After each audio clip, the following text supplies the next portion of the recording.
What's going on, everybody? Welcome back. Happy New Year.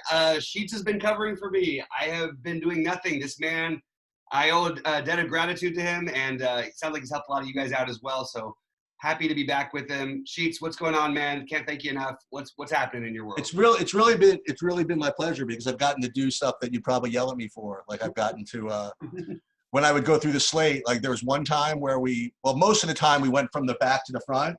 But some of the times I actually, just to not be biased, I actually used an Excel spreadsheet random number generator to decide which game I was going to go and in what order.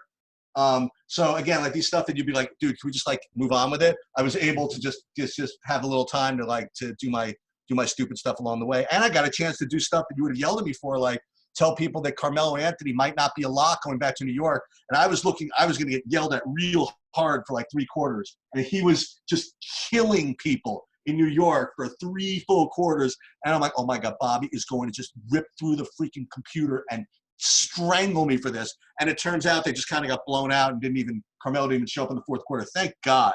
Because I'm like, I'm never doing that again. Yeah, it definitely is a tough sweat when you're going that way. But I hear you, man. I love it. That's what we have to do is be contrarian. And I'm excited to start this year off right. I'm excited about the slate. I think that it's nice.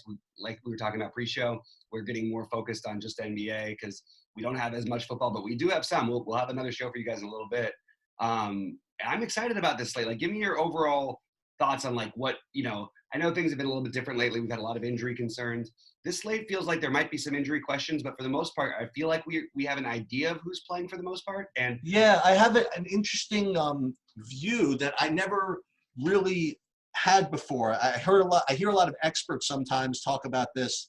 Not that we're not expert, but I heard a lot of people that are more expert than I am talk about certain positional issues that exist in certain slates. And when I was starting to build and think about where value was going to come from, whatever, I did actually find that was a possible issue on DraftKings, which doesn't happen too often because of the multiplication of eligibility.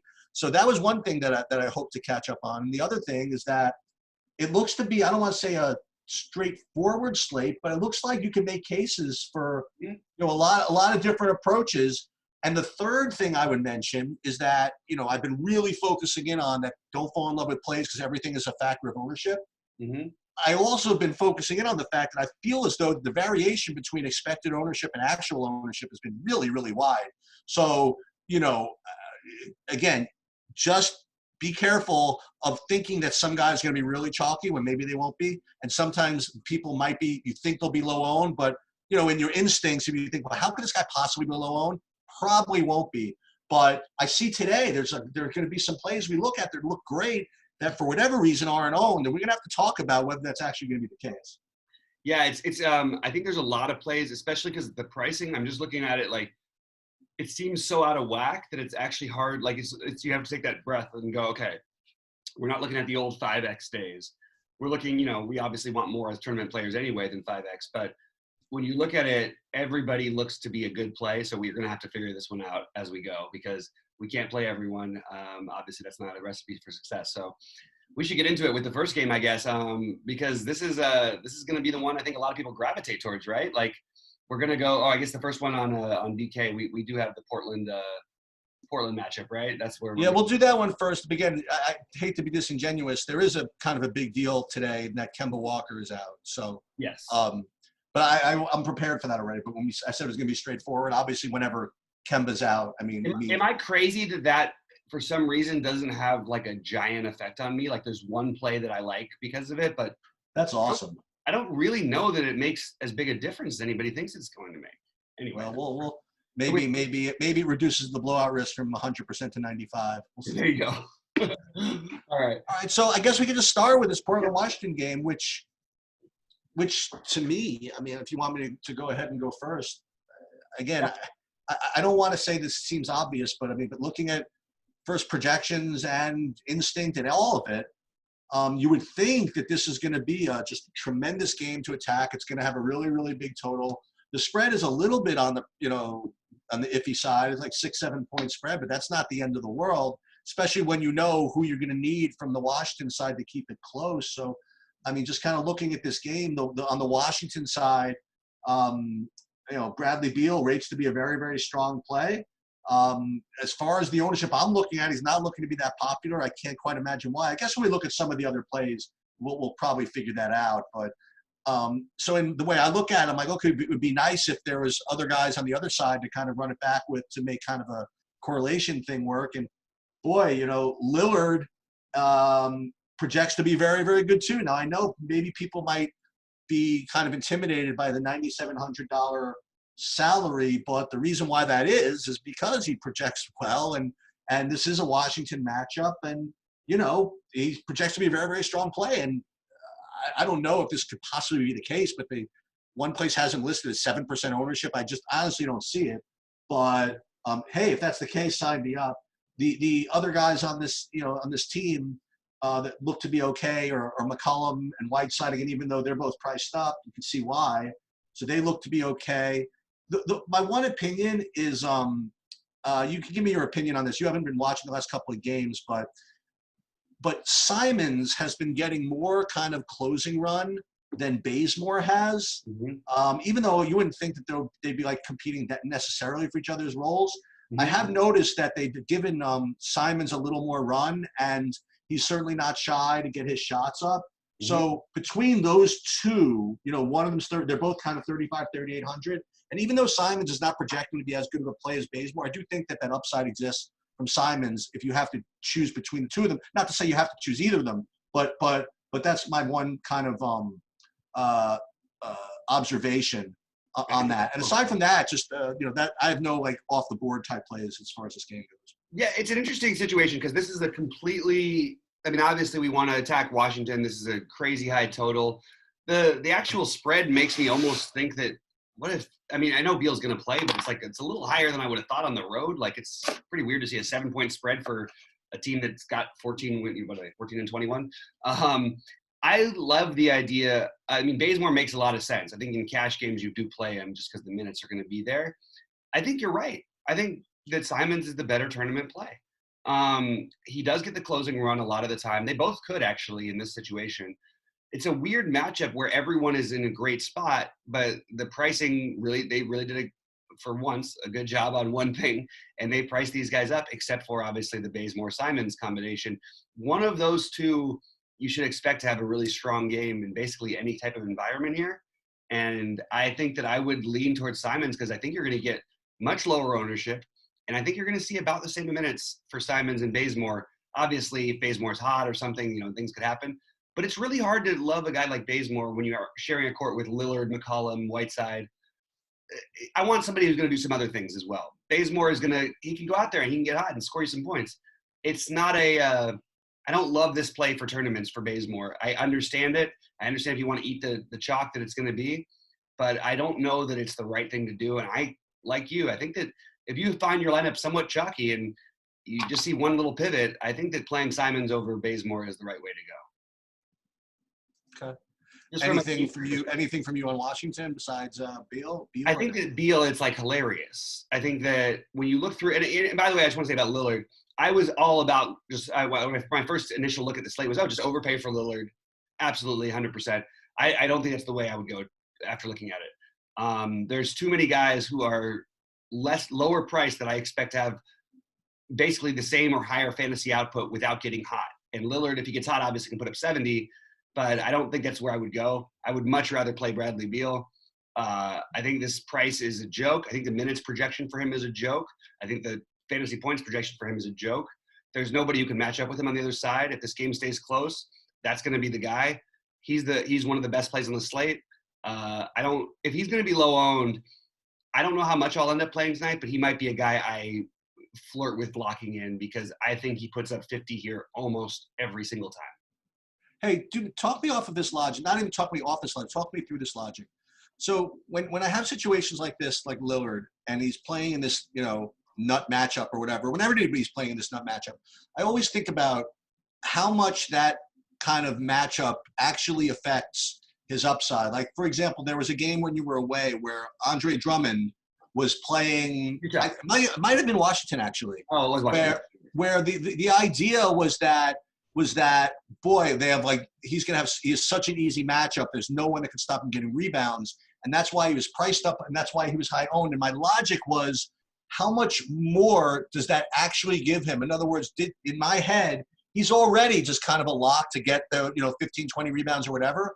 How much more does that matchup even give him? Like, for example, my kind of shitty analogy, to use a word, was if Zion Bolt were racing against you, like how much more of a chance he has to win against you than me, even though you're much faster than me? I mean, not much. You know what I mean? It's still going to be like 99% to 99%. So, right.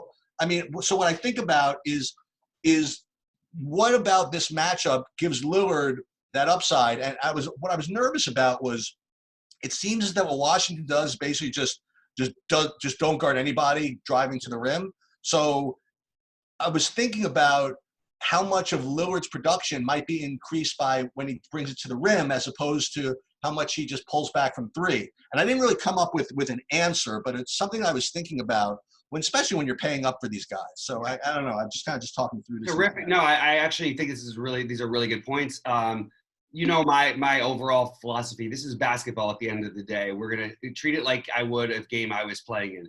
If there's a game, and look, that's all you can do. Like, I mean, if there's a game where you have the nut matchup, sure, of course, some rebounds, sometimes you're going to have more rebounds, especially for big men. It's like an easier way for them to get there. I can understand why someone like Drummond would project better in situations against a team like Chicago who can't rebound and misses a ton of shots. But Lillard in this matchup, I'm not sure that it would be better or not to play him against Utah. You know what I'm saying? You want him in a tough spot. That's when Lillard generally needs to produce. That's what he does. They have enough offensive weapons on this team where he doesn't need to. Now, sure, he could go out there and hit 14 threes and break the record for threes. That's completely on their table because they don't guard the three well, and they play fast, and it's a great spot in that situation.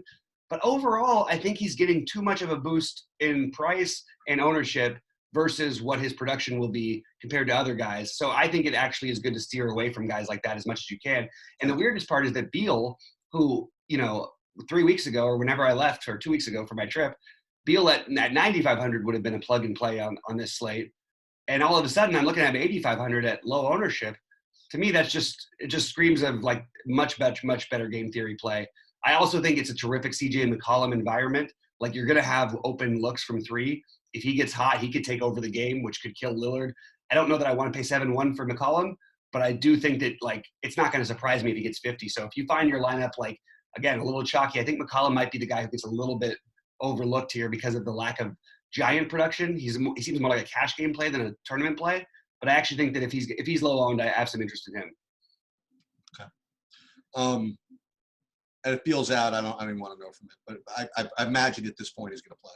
I think if Beal's out, we really just have to, like, it's a weird situation where it's like we almost, like, you play Ish Smith or the other guys. I don't know if you want to get into the high-owned at high price Jordan McRae, Troy Brett. Like, I don't know if I want to get there. To be honest, I'd have to revisit that one. I'm assuming Beal's going to play. Yeah, me too. So I think we should probably move on, just in case, because like I don't know. That's a whole mind F, if I can say that. It would just confuse the hell out of me. All right. Okay, so we're going to do Miami-Orlando next. All right, so Miami-Orlando is actually a pretty key game for me. I'll tell you why in a minute. So it's not a game I'm going to stack or anything like that, but some pretty big value comes out of this game, which kind of is going to illustrate a point I brought up a little bit earlier. So first of all, I guess we'll do the Miami side first. I will say what I've been saying in some of these chats or whatever in the last week or two. I'll tell you who's playing like crap is Jimmy Butler. Okay. Mm-hmm. He's whining, he's bitching, he's getting technicals. He's just, I don't know what it is. And yeah, I do keep playing him because he continues to project pretty well. And every day I play him, like, why? I mean, just why am I doing this? I mean, he's just every single game, it's just such a struggle for him to get there. Now, again, with that said, he is projected to be, in a pretty, okay projection here. Maybe in a situation like this where he's in a slow, tough matchup where no one's expecting it. Maybe this is the time where he finally gets there, or smashes. But I will say he has been a little bit tilting to play. But he does project to be pretty good. And the other guy who just projects to be really good is Bam. Same thing. These guys have been projecting over the last week or two to be exact same as far as points per dollar go. And, the way I've looked at them is they both seem to be kind of on the safer type plays that are really not ceiling plays right now. But they do, because of their profiles, they're getting those rebounds, getting steals, whatever. They do seem to get there, but they never really just smashed. So I'll just put them in my pool of players that I'll use to fill out lineups that are otherwise kind of like cool and upsidey. But the two guys that for me are the interesting parts of this slate, if you want to think about it, are going to be Kendrick Nunn and Tyler Hero with Winslow out. These guys are projecting to be really, really good values. But what's interesting is that, like, when you look at the rest of the slate, you're going to really find the need, or at least it would be cool to be able to use these two guys or one of the two of them. But you'll notice that they both are guards, right? So one of them is pointing guard, shooting guard, and the other one is shooting guards. And you'll see that, if you want to get in guys like Harden, right, and other, or even if you wanted to play Beal, even though there's multi-position eligibility, all these guys take up guard spots, which means you're going to have to find, pretty good forwards to play, which are just not as easy as guards today. So I'm going to find it's going to be kind of interesting. But Nunn and Hero both are looking. I don't know what their ownership's going to end up being, but from a projection standpoint, they both look really, really good.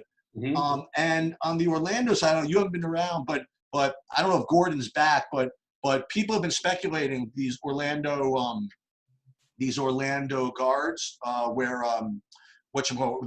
players with Gordon out, and with Gordon in, they're kind of a little bit out of play. We really killed it with freaking Augustine the other day, but I mean he's priced up.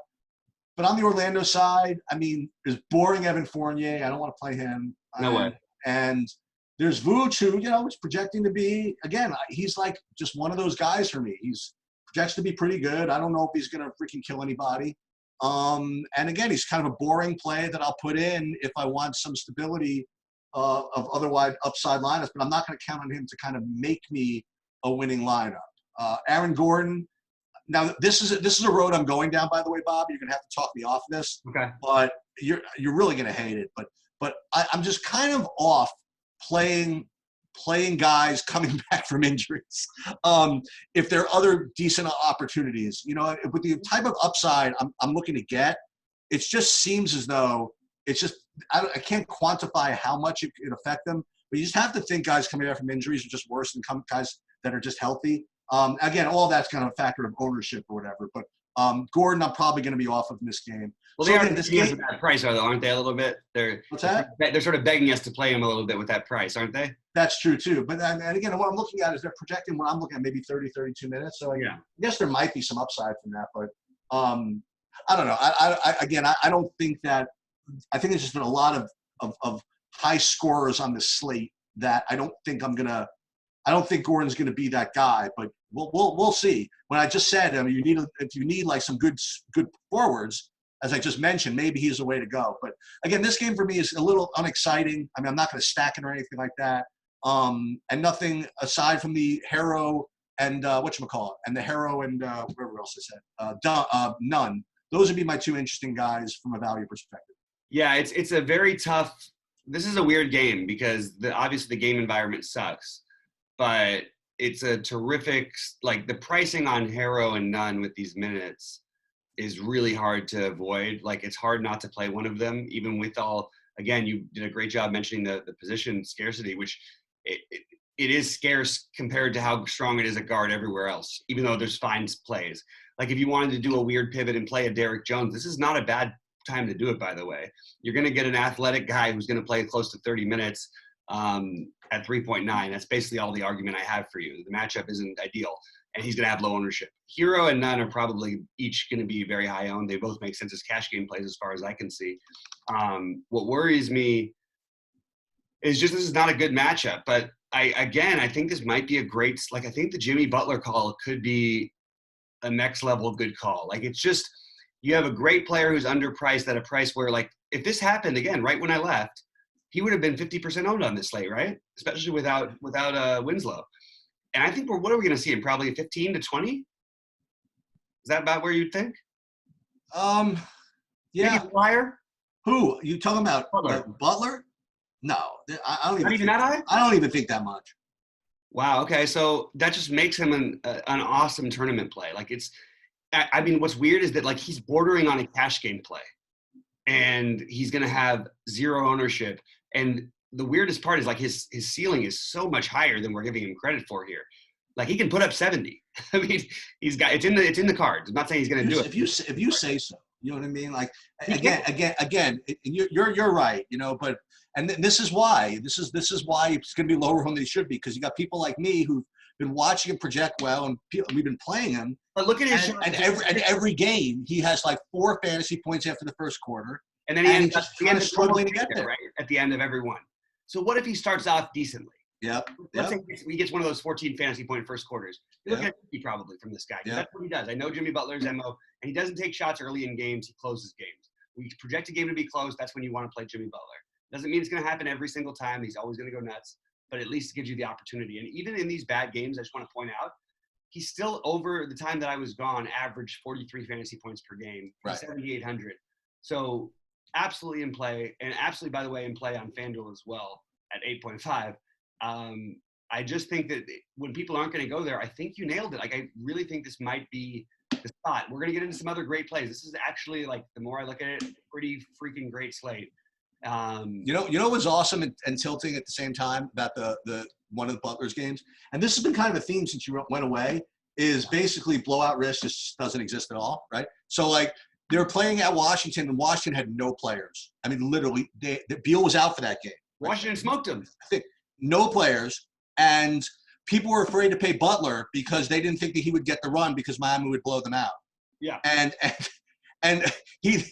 they got blown out, and thankfully he stayed in and got his 37 minutes. So yeah, and you know, you're right, and that's exactly what happened. But the funny part is that if you look at Butler's game log, like, this is just something that if people look at game logs, don't look at what the production was, look at how it came. Yeah. Really interesting when you look at Butler, because what's glaring is that this guy is not shooting the ball hardly at all for the most part compared to most other guys we pay 7.8. Look at his free throws. But look at the free throws. He's attacking. He's not finishing. He's playing. Basically, what this tells me as a stat line, he's playing poorly, still playing hard, doing other things. The assist numbers are terrific. The rebound numbers are terrific. You're talking about a guy who'd be having triple doubles a lot of the time in these spots. And I just think that we got to.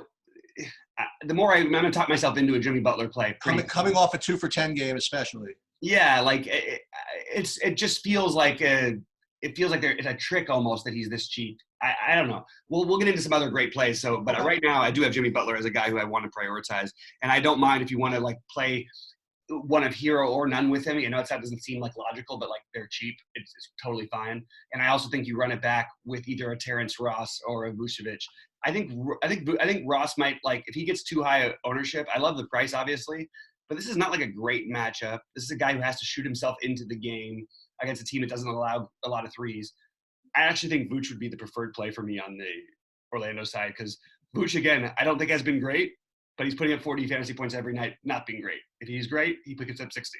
And it's a tough matchup. No one's going to play him. I think he's an interesting play who's a little bit still underpriced. Okay. All right. What's next on my list is Atlanta, Boston. Yeah. So I don't know if the spread's going to adjust, but even with Kemba out, it's projecting to be a double-digit spread for Boston, which does, you know, and I've talked about this a lot, is when they say don't, you know, factor in blowout risk. I mean, yeah, you could certainly factor in blowout risk, you know, but just realize it's a probability and not a certainty.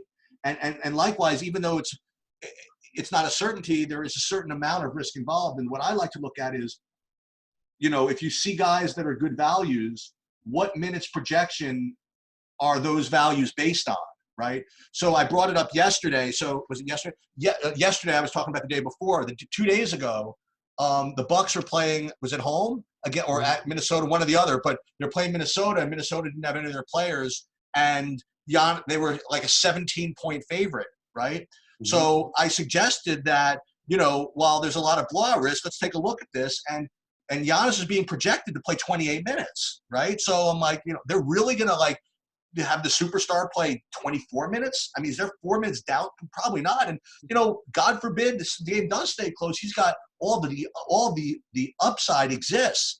And he ended up on I think it was a 4-game slate being 6% owned in some tournaments. You know what I mean? So you just have to look at when these blowout risks occur or whatever, what the minutes projections are based on. So when I'm looking at this, well, first of all, on the Celtics side, with Kemba out, you would imagine that these guys are gonna pop in projection amounts, and they are. Hayward, Tatum, Smart be the top 3. I think Hayward the best. And then you got down to Jaylen Brown and to Daniel Tice. As far as ownership goes, I have to think these guys, on the one hand, would probably be somewhat chalky. On the other hand, maybe blowout risk kind of keeps them from being that chalky. I don't know. But I'm looking at their owners at the minutes projection. They're projected to be 32 minutes, 34 minutes, something like that. So I think that's fair. I don't think there's upside I don't think there's more upside than downside. I think it's kind of pure. So I think these guys are all just kind of okay. Now, again, you have to tell me, because you were telling me that with Kemba out, it doesn't really help these guys as much as you thought it might. Based on pricing and situation, I actually think it would. Obviously, it's going to help. Hayward's they're going to run the offense more through Hayward. More Tatum's going to get more ISO ball. It's an incredibly phenomenal matchup for Jaylen Brown, although his price is a little bit high. But he is, if there was a matchup where Jaylen Brown is going to get 60 points on FanDuel, this is the kind of matchup that it would be. You're going to get turnovers. I bet you he ends up with at least a couple of steals, a couple of blocks. That's what's going to happen against this Atlanta team. That's what he does. I love Jaylen Brown on FanDuel. I think overall the answer to me is really simple. It's kind of Marcus Smart and staying away from the Boston side. I know that sounds weird, to stay away from all these guys with the usage going up and all that. I just think there are better spots on this slate. I think there's a lot of guys who could take over. I wouldn't be surprised and I'm not going to play Cantor, don't get me wrong, but don't be surprised if he puts up 35, 40 fantasy points and they run the offense through him. There's a lot of other options that could disperse out, distribute out. And while I expect one of Hayward, Brown, or Tatum to put up that monster game, I just think on this slate I'm going to stay away and end up playing Marcus Smart, and that's the one guy who I think that I'm going to have interest on the Boston side. On the Atlanta side, I think that you're gonna think this is crazy. I think Trae Young and DeAndre Hunter are two of the best tournament plays on the slate. DeAndre Hunter, just the minutes are just locked in.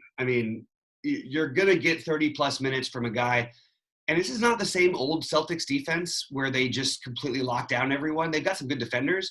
But you're talking about a guy who can hit a few open threes, 35 minutes. I'm a big DeAndre Hunter fan. I'm not sure that it's perfect slate, but the price has got me going, do I ever think he's really getting less than 25 in this spot if this game stays reasonably close? So if you're going to play this game, I would suggest trying to run back a DeAndre Hunter. And honestly, this is the spot where no one owns Trae Young, and they could be losing by 30 points. He's been out. Nobody's going to look at him. He is ridiculously cheap for his usage. It's absolutely absurd. I think it's more likely that he scores 60 fantasy points than he scores 40. And how often does he score 40? So is it me or is Trae Young one of – I cannot believe I'm saying that. I hate doing this at Boston. I understand how good of a defender Marcus Smart is. But to me, this is when Trae Young goes off. So if you play anybody from Boston, for me, I think you got to look at Trae Young and DeAndre Hunter. And honestly, Trae Young might be the best tournament play on he might be one of those 3% guys who's he scored 65 and only shot 12 for 35, and we still didn't play. Trae Young is an awesome tournament play. I have a couple of comments to what you just said. Okay. First of all, I would say that I think Kemba being out actually hurts Trae Young. Probably. As far as the Celtics defense goes, like you said. I agreed on that. But again, like I also say, ownership's going to take care of a lot of these issues, and if he's going to be ridiculously low owned, you made a really, really important point. Is that so on the one hand, as we've seen, they have no shame in running him out multiple minutes, even in blowouts. Yet on the other hand, he did just suffer an ankle injury just 2 games after, and I talked about that, by the way, when you were away also. That I don't want to say secretly wished for it, but you secretly warned that it was happening, right? I did wish for it. And so I think that those risks kind of offset each other. But if you want, if you're worried about a blowout, or if you're worried about, if you want to take a guy whose minutes are completely not secure, hey, let's freaking go back to Jabari Parker at 3,700. You know what I mean? It's absolutely you're right. 100%. You're right. It's just, it feels terrible. Oh, it's the worst. But like the guy, I mean, you know, out of 5, even when he's only slated to play 15 minutes, still 1 time out of 5, he's going to put up 40 fantasy points. I promise you. That's just or 35. He just has that. That's just who he is. So I love that idea. I wish there wasn't more health concerns. And I got you. I wish I wasn't so in love with Trae Young. And by the way, I don't mind John Collins either. This is a really cheap price for John Collins against a front line that's awful. So as bad as this game looks at first glance for Atlanta, I think this is a great stackable game that Atlanta, everybody's way too cheap. But for me, it's Trae Young, Collins, and Hunter. And I get the Jabari play. I just don't think I'm going to end Okay. Okay. All right. Just got a weird thing. You still see my screen, right? Yeah. Okay, fine. Okay, Philadelphia, Houston. Since you left, I've been pretty much on this on the Joel Embiid psychology. So on Christmas, you basically said my one bit of advice on Christmas is don't fade Joel Embiid, right, and play him. Yeah, and you had a much bigger game if the game was a little bit closer. And he just owned Giannis, like in just the worst way. And yet, then the other thing that we focused in on is the very next game, I basically came on here saying just nobody play a share of him because you're going to have a letdown from that game. Mm-hmm. And he almost got there anyway, okay? But he was awful.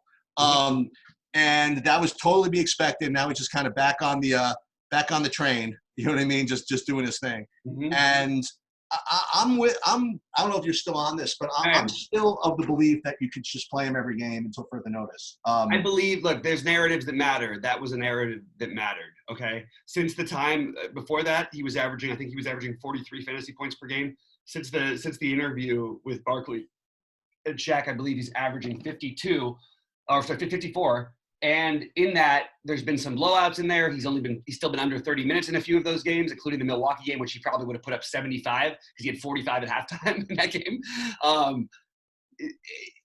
It's just a smash shot play all the time. Now, this matchup doesn't scream Embiid to me, but it would actually scream a little bit more Ben Simmons, to be honest with you. But why is that? They're going to play at a fast pace, Houston. They're gonna try and run Embiid off the court. They're gonna attack like crazy, which will give Embiid opportunities for rebounds. There's gonna be a lot of missed shots, so the rebounding numbers should be really high for Embiid tonight.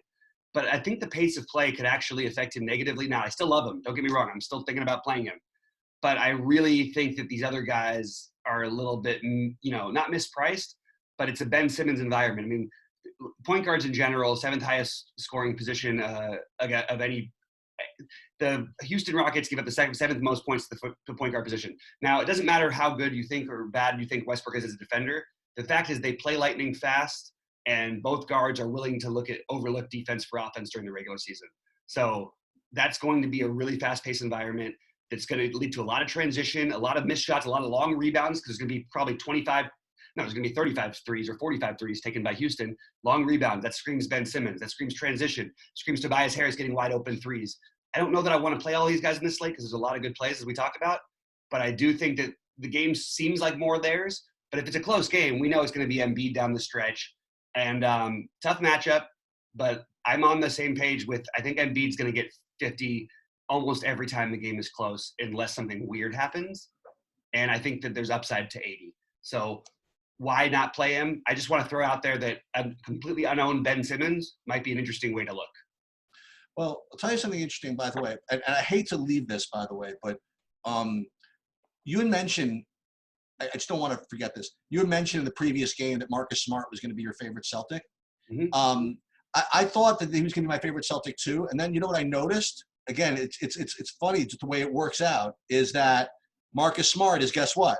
Another guard, right? Point guard, shooting guard. It's like all these guys end up being like guards, so like any excuse to find either pivots off of them or good forwards is going to be really good. So maybe Embiid at the center position, maybe that's a way to spend. I don't know. And maybe Simmons, since he has that small forward eligibility. Yeah.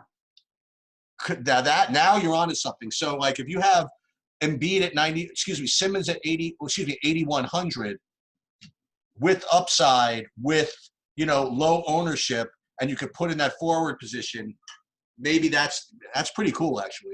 It's pretty great, and it's funny because no one's going to think about it, and it's weird because if you just look at the game logs, you might even do it. You know what I mean? You got Ben Simmons here averaging almost 50 fantasy points per game over the last 10 games, or 47 fantasy points per game. He's 8,100, and this is the primo matchup. So, hey, look, I'm looking at two guys on the other side, so I certainly want to look at a run back possibility. Actually, there's three guys I'm looking at on the other side. Okay, so let's talk about the other side. So first of all, on Houston, I mean, for me, there's like 3.5 guys I want to talk about, right? Actually 4.5. Actually 4 because 3 plus 2 halves. Okay. So Harden and/or Westbrook, I shouldn't say and. I don't want to play both of them. To me, again, I'm just looking at projections. It looks like Harden's a better value, but I'll but not by much, and I will defer to you as far as your opinion on between the two of them. I think that Capella is, continues to be a good play, as he almost always is when he plays. Okay. Yeah. And you pair them with either of these guys. I mean, he gets his pick and roll action at whoever's on the court, honestly. So I think he's always a good pairing with whichever one of the guards you play. And the two guys I guess I want to ask you about, one guy who's just been atrocious, but he keeps getting the minutes, is PJ Tucker, and he's under 4K. And again, like if you're looking for, cheaper value that maybe is not the guard position, maybe PJ Tucker could be a guy. He's not going to win you anything on his own, but he could give you those, he's going to be there for those minutes. God forbid Capella gets in foul trouble. They're going to need PJ Tucker to play more 5 also. But he doesn't. His minutes are secure regardless of what's going on. And the guy I guess I want to ask you about is it time yet to play Eric Gordon? But aside from that, I'll just leave the rest to you. I think this is a really interesting spot because I can't stress this enough. This is a terrible matchup for everyone on Houston. There are not a lot of defenses, including the Jazz, that I fear. This Philly team is a phenomenal defensive team. Having said that, with James Harden and Russell Westbrook, it literally doesn't matter one little bit. One of them is probably going to go off. My guess is if I had to pick one, I'm definitely picking Westbrook tonight. The discount combined with what he's been doing, and the weirdest part is Harden's been very, very back to being very efficient, and he's still not putting up these gaudy, crazy numbers. They're playing a little better as a team since the bad loss on Christmas Day. And even before that, they were actually playing great. Westbrook led them to that big comeback against the Clippers. And the one thing I want to point out is that if you look at PJ Tucker's game log, now every game that it was close, they had all these 20-point deficits. They come back from a bunch of times.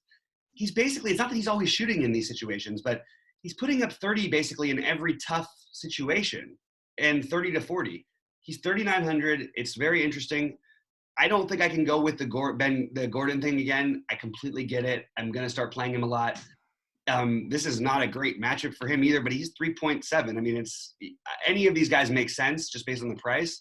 But personally, what I'm probably going to end up doing, what I'm going to do is I'm going to X Capella out. I think Capella is going to end up being popular. If he was 7.1, I don't think he'd be that popular. And he's 6.9, so he's going to be popular. So that's enough of a reason for me just to X him out. I fully expect him to get his 40 fantasy points. I don't expect him to get much more than that. And I think that was probably his ceiling is definitely limited in a very, very an awful matchup for him. And he could actually get in foul trouble, and it could end up getting even more limited. So I would side with taking the low-owned. I think it's going to be low-owned Russell Westbrook and PJ Tucker combination. I like that spot because I want to play one of the guards from Houston, and I want to play probably Embiid or Simmons. So I'm sort of looking at, running it back that way, and using, PJ Tucker as sort of that sneaky value. It's funny because this guy never gets owned unless there's everybody's, hurt or something, or everybody's healthy. I mean, he doesn't take any shots. He's going to put up 20 fantasy points by accident in this spot in a tough matchup. Now he's more likely to put up 30 or 40 because of it being a tough matchup. People should look at his game log and look at the really tough games that they played. You will see PJ Tucker in the high 30s or 40 plus minutes, and you will see him with 30 to 40 fantasy points. Well, here's the thing. Also, again, you missed this one, but 2 games ago they're playing at New Orleans, and that's when both Harden and Westbrook sat, and what ended up happening was just it became a game environment that's just not for him. All these guys were just so psyched to get in the game and start jacking up their threes and running it out there that he was just kind of a lost guy in this. You know what I mean? So, and then you look at, like you said, his game logs. I mean, let's put it this way. if he scored 15 fantasy points, it would be like, you wouldn't be happy about it, but it wouldn't be the worst thing ever. And in his last game, he got 15 fantasy points taking one shot.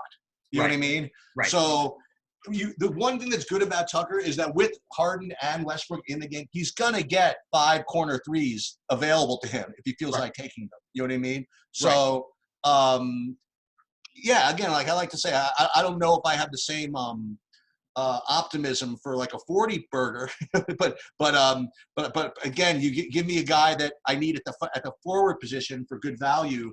That's going to give me 35 plus minutes. I mean, you could do worse. Put it that way. You can expect a lot of missed shots in this game too, and it's going to be a great game environment. Here's another thing that I've been talking about, which is kind of interesting. So, like, here's the difference between a guy like, let's say you were comparing PJ Tucker at 3,900 to Jabari Parker at 3,900, right? Mm-hmm. So when people would ask me, who would you prefer? And my answer would be completely depending on what the rest of the lineup looked like. Like if I needed somebody, like if I had like Chalk City, right, through everything else, I don't know if I can get away with playing PJ Tucker with a chalky lineup. You know what I mean?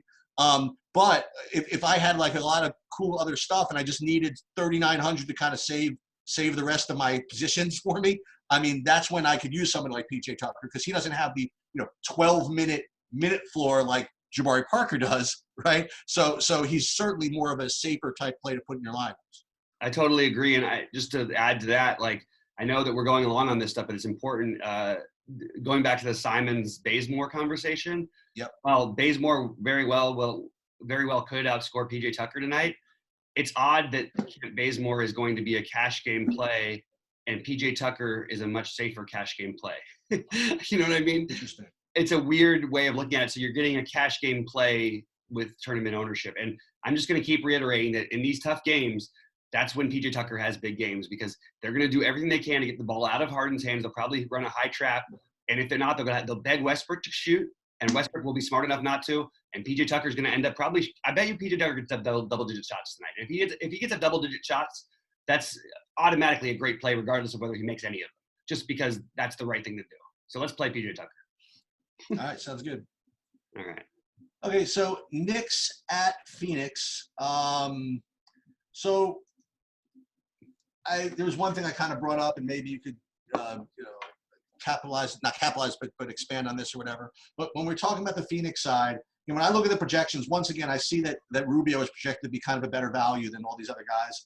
I just, maybe I shouldn't be this way, but he's just not a guy I like playing. If that's, I guess that's pretty juvenile of me to say. I guess there's got to be a time for me to play him if he's cheap enough with the right ownership. But again, as far as an upside type guy, he's not my speed, but just in terms of disclosure, he just projected to be pretty decent. The guy, I've been kind of looking for, and I might have missed it because I was hoping to get kind of a DeAndre Ayton, unexpected ceiling game before everybody else did. You know what I mean? I just kind of just saw him getting minutes. I saw him playing a little bit better, and I thought I was going to get a really, really smash one. And I did play him against the Lakers, and the problem is he played well enough. You know what I mean? That his performance is not going to surprise anybody anymore. That's a nightmare matchup. Yeah, I mean, and he played well in that. And he was great. I mean, he was fine. You know what I mean? So, yeah. So I would say that if he continues his progression or whatever, I think that he could. I mean, he could obviously bury the Knicks in the spot if he feels like it. I don't see if he feels like it. I mean, he's not like that, but he certainly is someone that again is going to be probably low owned. That again, they're only projecting him, I see, for 30, 32 minutes. Is he time for him to have full run? I don't know. I mean, there's also blowout risks. I mean, there's certainly risks involved in this, but I certainly bring him up. And the other two guys that are always in play for me in Phoenix games are Booker and Oubre. They both project to be pretty decent. I would prefer to play Booker as part of a stack. So I'd have to really find someone good on the Knicks. I mean, I guess he's okay as a one-off, but I'd like to play him in stacks because he just kind of gets mad when the other guy does well and stuff like that. On the Knicks side, they all just look kind of crappy. I mean, RJ Barrett at 5,100 looks somewhat appealing, but he's been kind of lost a little. Marcus Morris has been playing well, but again, all these guys look just on the okay side of black. Julius Randle, I mean, he's been kind of let loose a little bit, so he's been more aggressive. I just don't know if I'm going to get to these guys. You know, Yeah, I I don't want to know. point out something I don't know important. if I could stack these guys either. You know, is Peyton used to play in Phoenix? Maybe that's something. I don't know. I But think Peyton on FanDuel is the play. Like, I really actually think Chris? FanDuel. It's terrific play. 5.8K on FanDuel, absolutely too cheap. If you look at what's happened with the Knicks lineup, it's pretty easy to see what's happening. I haven't even been watching the games, but basically, since Elf Payton has really taken the reins as the point guard, I guess you would say, playing his near 30 minutes of every game, you've seen an incredible drop off from usage and from assist numbers, especially from a guy like RJ Barrett. Which, again, as a Knicks, if I was a Knicks fan, I'm sorry, man.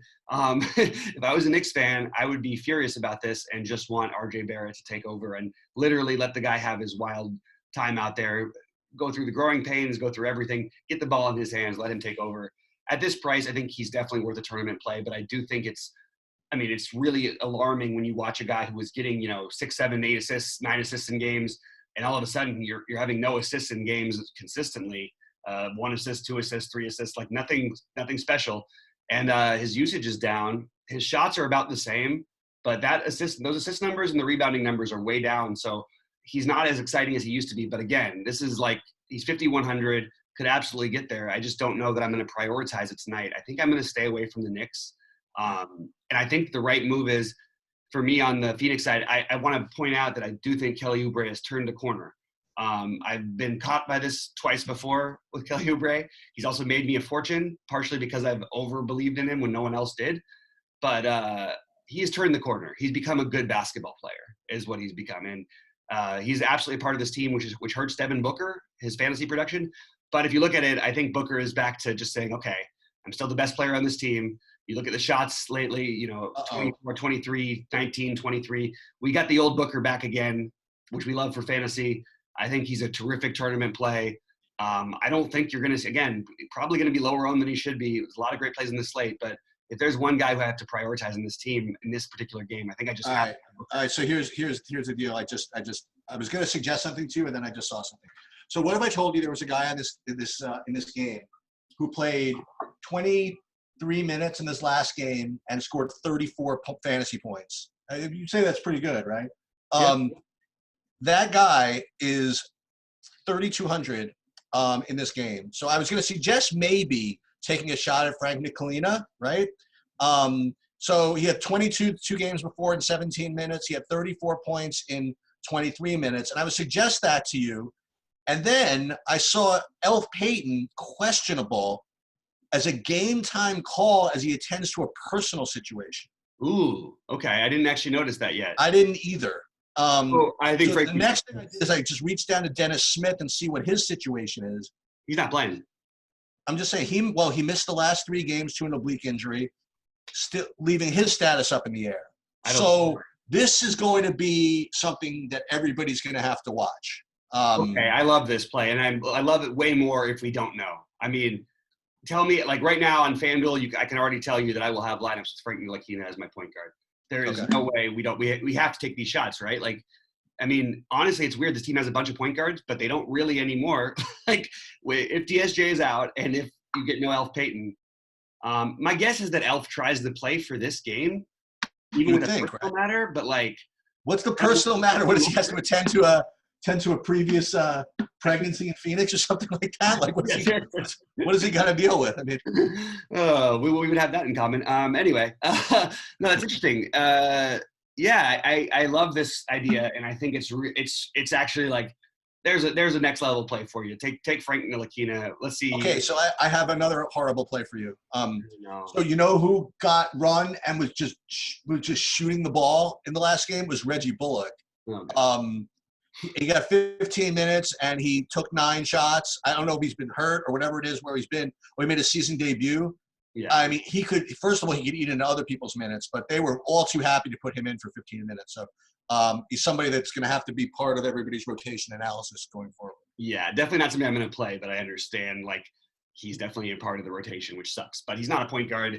I still think Ntilikina is going to get his, especially if he's out. Like I mean, there's upside anyway for Ntilikina. So this is a spot where like you can definitely argue for a lot of Knicks, and I think Ntilikina would be the one I'd prefer. But if Elf's out, by the way, if we're going to speculate on that, I don't even mind if you want to play both like then Barrett becomes more interesting. And if you wanted to play like a Ntilikina and Barrett lineup, I can promise you right now, there's not a lot of people going to be doing that tonight. So might be an interesting way to look at it. And again, because Bobby likes to do this, I mean, I think playing these guys on FanDuel is really super sharp. You know what I mean? Because again, if you're wrong, then if Elf plays, then I guess worst case scenario is that DSJ plays also, and still Nicolina probably gets 15 minutes. You know what I mean? So that's probably the worst case scenario. And best case scenario, God forbid they're both out, then you'll have someone who's going to be 75% on DraftKings at 10% ownership on FanDuel. Right, exactly. Maybe even yeah, and we got an interesting little closing game here, which I might go to. So this is multi-level revenge for multi-players, part whatever. As I think they played this game before. I don't know if they played it at LA, but at New Orleans. At New Orleans. But they have. No, excuse me. I know they played at New Orleans. I know they played it at LA. But you could go over that stuff. But as far as just the point stuff go, Davis and James are literally projecting to be almost identical values, with James projecting to be a little, for more points, Davis being a little cheaper. And then as far as projections go, nobody on the Lakers looks to be really good. But I'll just throw a couple of guys in that I've been kind of noticing and playing. First of all, you can tell me your take on Rondo and whether he still cares about playing against New Orleans. If this is a nationally televised game, it's got to be a nationally televised game, right? He still cares about that. There's no way the NBA didn't make this nationally televised game, thinking he's out. Right? So definitely. And another guy who I've been playing, who I don't know if I'm going to play him anymore, because his price has kind of come up, but he's been doing pretty well for me. Is Kyle Kuzma? But I've been playing him a little bit cheaper, but he's been getting shots. They've been finding he had one just atrocious game, but he's been getting there. He's been getting 30. He had 35. He had 32, and he had 30, and he's got 15 shots, 17 shots, including 10 threes in 3 of the last 4 games. So again, he's not going to project all that well, but I know people sometimes like to play guys like Danny Green, but I think that Kyle Kuzma is just obviously he's more expensive, but Kyle Kuzma is, again, just the guy I've been playing who's been good to me. His projections haven't really improved. So I'll just throw him out there. On the New Orleans side, he's limited, by the way. We should that? Be very clear about this. They're limiting him. You sure about that? Positive. Since when? There's a reason. They announced in the last 2 games, for some reason, they made an announcement that he's going to only play 28 minutes, which actually is weird because that's plenty of minutes, like his price. Yeah, I don't know. But that's when you make that announcement, that means you have a firm thing, which you're probably not going to get. Like, yeah, I wasn't 100% sure of that, because I don't like playing guys with minutes limits. Yeah, even if he's going to go, like, I just don't think you're going to see the 32. Okay. That's all I'm saying. New Orleans, I guess the most obvious one is Brandon Ingram, but they all have revenge as everything. Okay, so you'll talk about that aspects of it, but the guys that look to be the best plays from a projection perspective are going to be Ingram, number 1. Then, literally all these guys are the same for me, like Drew Holiday, Derek Favors, then obviously oh my God, JJ Redick at 3,400. That's it's bizarre. Josh Hart even 3,900. I don't know if this is going to be the day I go with Lonzo Ball at 6,000. What about although he's been? What if I could tell you that other people aren't going to? Too. What if I just told you right now that no people are not going to play Lonzo? Of course, they're not going to play Lonzo. Well, I think that the upside is absolutely in the mix for Lonzo to be in the tournament. Look, it's not the ideal play, but I could make a great case for him as a tournament play here. First of all, look, what are they doing in New Orleans? They're giving this guy, they're starting to turn the reins back over. You know what I mean? You've seen it so far, 36 minutes, 30 minutes, 40 minutes, the last 3 games. Obviously had the explosion game. I want to point out, Lonzo Ball shoots a better 3-point percentage, and he shoots a lot of them, by the way. He shoots 5.5 a game. He doesn't shoot as many as James Harden does, but he does shoot a better percentage than James Harden. It's pretty interesting that Lonzo, this whole narrative about him not being able to shoot is absolutely just flawed at this point. He's an average 3-point shooter. Let's put it that way for a guard. He's a 36+% 3-point shooter, and my guess is he'll end up being 38+% by the end of the year, maybe even higher next year. I think he's going to be an excellent shooter someday. I think that he is going to have the opportunity to go nuts in any time he plays. I think he's the 3rd best player on this team, in my opinion. And I think that I just think he's a terrific tournament play. Like, I really love him as a tournament play. I don't really have, obviously not a great match against the Lakers. It's not just a narrative about going back to LA. I don't think he's that type of a guy in general, but he's been shooting the ball much more comfortably. He's been much more aggressive. I wouldn't be surprised to see him a little bit more assertive in this game. And I really like him. My favorite play in the game is Brandon Ingram. I don't think it's even close. I think the matchup sucks, seemingly, but actually when you factor in that LeBron's going to be guarding him, I love him. Like, I think that's the one weak spot. You can attack the Lakers defense, so you can attack LeBron easily. So I love the idea of playing Ingram here. I like Holiday at this price, to be honest. It's hard. It's a tough slate trying to weigh all the guys you're going to pick from, and maybe you don't end up with this here. But I think that one of the big three from New Orleans, and I am calling it the big three because I think you're going to start seeing these, look, Lonzo's going to be all over the place, but what you get is you get 20, and then 60 fantasy points. You don't get a guy who's got he's got a massive, massive monster ceiling, and none of the projection systems out there have him even close to the accurate number of what his real ceiling is. On the other side, I really think that you want to play like if you want to play Davis, absolutely makes sense. Like, he's a cash game play at this price. He makes perfect sense to play. He's going to destroy this front line. Is he the best play? Is it best to spend up at 10? Maybe not. Like, you know what I mean? Maybe you play Westbrook at 9, or maybe you want to play Embiid at 9-4.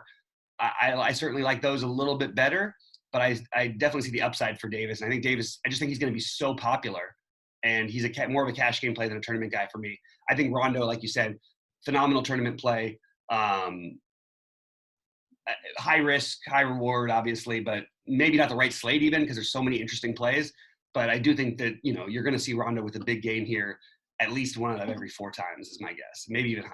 And you're going to get one thing I will tell you about Lonzo. So again, you were away for this game.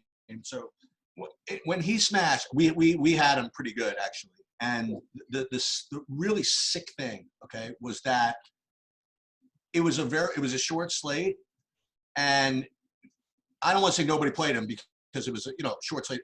People played him. He was so low owned relative to what you thought he would be, and when he scored 60 points. Mm-hmm. Now again, he got really hot from 3 at the beginning of the game, whatever it is. Sure. But from an ownership perspective, I mean, if he is going to be low owned in that kind of spot on a short slate, and I mean, he is going to be, 0%. I mean, like, no one is going to play him at this price. I mean, they're going to even look at these, and not to mention that fact that he's yet another guard.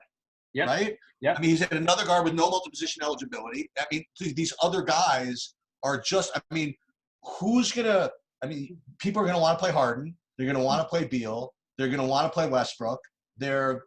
James, they could put in another position, right? Maybe, and it's also yet another reason why Trae Young is no one's going to own him, right? Right. And God forbid also that they announced the Knicks news early. That's going to take up a freaking guard position, right? So these shares are going to be just zero, and it'd be kind of fun, at 10:30 to have your island game and have a 0% Lonzo Ball. So what I think you would want to do is, again, I want you to walk me through this, is if you were going to play like multiple guys on this game, how would you kind of work with that? So what I've been doing, and maybe this is just overthinking it, is whenever I've been stacking like the Pelicans, I've always played Lonzo Ball as the point guard, and I would never play him alongside of Drew Holiday. I would try to pair Ball with Ingram. And if I were going to play Drew, I would play him without Ball. And I wouldn't worry too much about Lonzo with other guys. Like, I don't care so much about Redick or Hart along with him or something like that. Mm-hmm. But I would try to avoid the Lonzo Drew thing. And I think that going like Ball, Ingram, and then with either James or Dave, I mean, honestly, you tell me if you like LeBron better. I mean, whatever. I'll probably play a little of both of them. I like Davis better. Okay.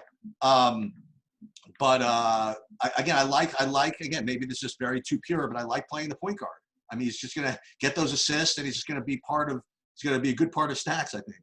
Yeah, I think it's just like a really interesting spot. And I just want to, like, Brandon Ingram is now a top 25 player in the NBA. I know it's weird because this team has 2 guys who I love, and they're obviously not a good team. Actually, they have 3 guys that I love. But just Brandon Ingram, I mean, you could literally just look at his game log and feel just safe and cozy that you're going to get your 40 to 50 plus, and then, hey, look, there's upside on that. So especially, like, I do think it matters to Ingram, and I think that he does feel a little bit slighted by this team. I think that there is some extra motivation for him. I think he's going to play a ton of minutes tonight. I see a different Brandon Ingram than I've seen in the past. I think you're looking at 50 fantasy points a lot of the time here. The Brandon Ingram versus Jimmy Butler argument is a tough one because I certainly get the argument for either side, and I think Ingram will probably be a little bit higher owned. But yeah, I think I would slightly prefer Ingram over Butler, but I think that they're both terrific plays. And I'm not a person who's worried about this game getting out of hand. And it's weird because I obviously am a Laker fan, but I think this game stays fairly close. There's enough extra incentive for all of these guys. I mean, also Drew's from LA, you know what I mean? Like Josh Hart obviously was here. These guys, just that little extra incentive is enough of a reason for, like, they're not going to want to come here and get themselves embarrassed, especially with what's happened with the Lakers organization. Josh Hart even tweeted out the thing about the Lakers organization. I mean, actually on a different slate, if it was like if I'm playing like a showdown slate, Josh Hart might be a guy I would throw in my lineups in that one. I'm not going to play him on this slate, but I do think he's an interesting like little showdown option.